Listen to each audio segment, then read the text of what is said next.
मैं आरजे कार्तिक और आज हम बात कर रहे हैं भगवान श्री राम के भ्राता भरत की। भरत कैकेयी राज्य में थे, अपने ननिहाल में थे। उन्हें एक स्वप्न आया, बुरा स्वप्न, कि चंद्रमा नीचे गिर गया है, धरती सूख गई है। उनके पिता को रथ पर बैठाकर खींच कर ले जाया जा रहा है। वो ये स्वप्न अपने मित्रों को बता रहे थे और परेशान हो रहे थे। उन्हें कह रहे थे कि मुझे नहीं पता इसका अर्थ क्या है, लेकिन शायद अयोध्या में कोई विपत्ति आन पड़ी है। वो ये सब बातचीत कर ही रहे थे कि घुड़सवार पहुंचा संदेश लेकर के कि आपको अयोध्या तुरंत चलना है। लंबी दूरी थी तय करके अयोध्या पहुंचे भरत। जैसे ही गए अपनी मां से मिले और मां ने उन्हें कहा कि तुम्हारे पिताजी वहां चले गए हैं जहां से अब कोई वापस नहीं आ सकता। उनका परलोक गमन हो गया है। अपने पिता की मृत्यु का समाचार सुनकर के भरत जमीन पर गिर गए, रोने लगे।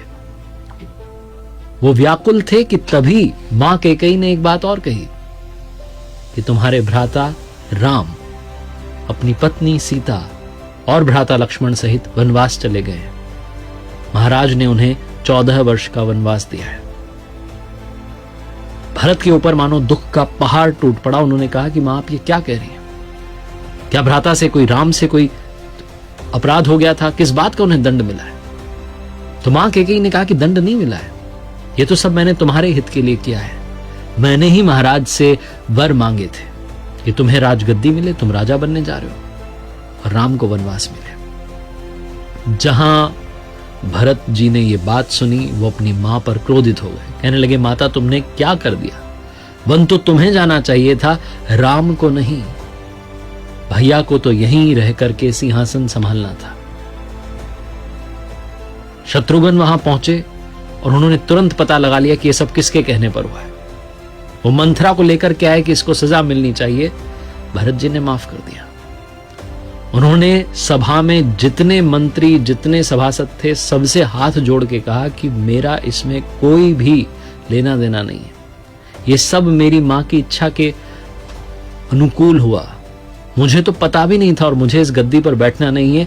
इस सिंहासन पर सिर्फ वही बैठेंगे जिनका नाम प्रभु श्री राम है, और उन्हें मैं लेने के लिए जा रहा हूं। तो पूरी सेना को लेकर के भरत जी चल पड़े।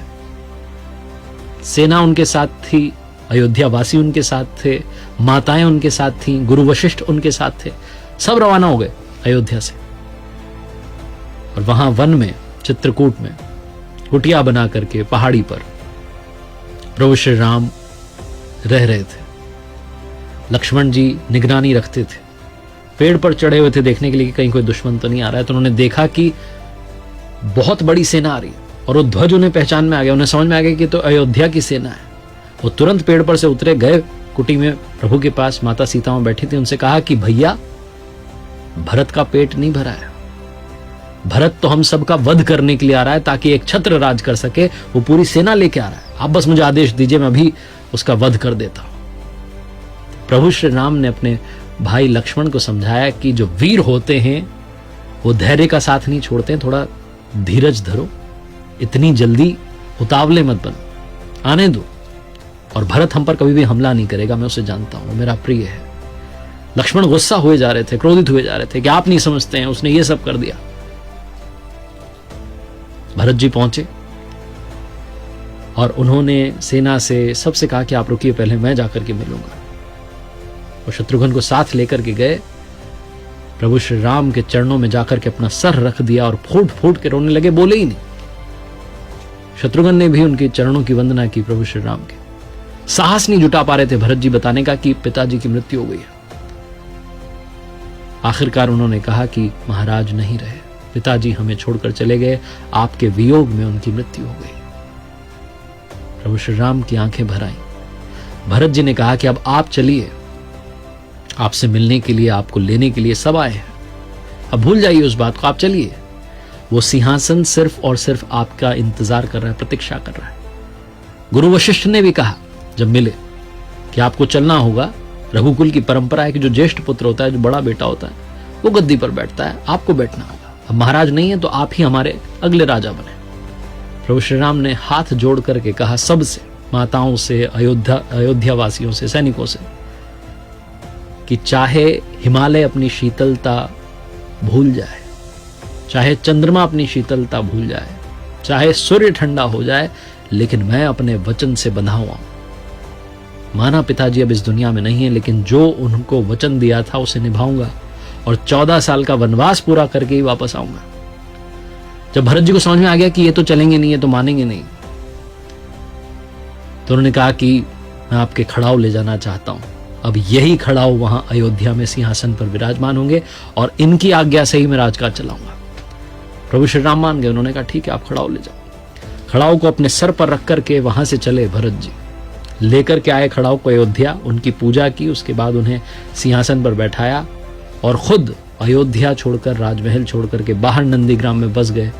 14 सालों तक एक तपस्वी का रूप धरकर, एक तपस्वी बनकर, जबकि वो राजकुमार थे, राज परिवार के थे, वो सब भूलकर एक तपस्वी के भेष में तपस्वी का जीवन जिया। 14 सालों तक प्रतीक्षा करते रहे।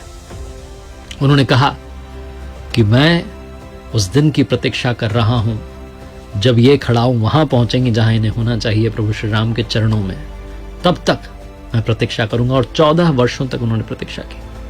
ना तो उन्हें किसी वचन से बांधा गया था, ना भगवान श्री राम ने उन्हें कोई आज्ञा दी थी।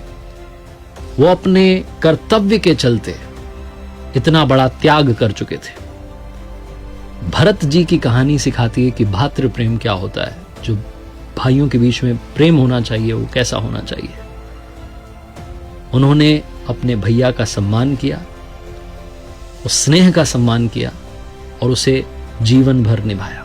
इसीलिए इस दुनिया में भरत के त्याग को सर्वश्रेष्ठ कहा गया है। आज की इस लर्निंग सीरीज में बस यही सीखने को मिलता है कि त्याग हो तो भरत जैसा, भक्ति हो तो उनके जैसी, भाइयों के बीच में स्नेह बना रहे, प्यार बना रहे। बस यही ये प्रसंग सिखाता है। एक बार फिर से वही बात आखिरी में जो अक्सर आपसे कहता हूं, ऊपर वाले के आशीर्वाद, अपनी मेहनत और अपनों के प्यार के साथ कर दिखाओ कुछ ऐसा कि दुनिया करना चाहे आपके जैसा।